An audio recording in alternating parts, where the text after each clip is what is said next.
Probably not gonna hike today. Might take a zero and sit this one out. Looks like 65-mile-an-hour winds up on the mountain. And the dead tree falls and things like that, it's not gonna be worth it. So just gonna take a day and then just hike faster tomorrow in the better weather.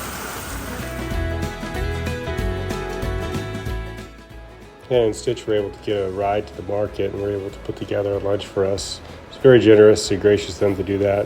And the Wings was there, helped putting it all together. It was awesome. Inside of the chicken coop where I stayed for 2 nights, there was no power or any utilities at all. This is a shared bunkhouse that everyone could use. There were some food items that you could purchase as well as resupply items you can purchase. Just have a tally and a tab, and at the end of the stay, Helene tallied it up. We paid for it and we were on our way. She did such a great job. Definitely a good recovery day, but definitely ready to hike. Good night.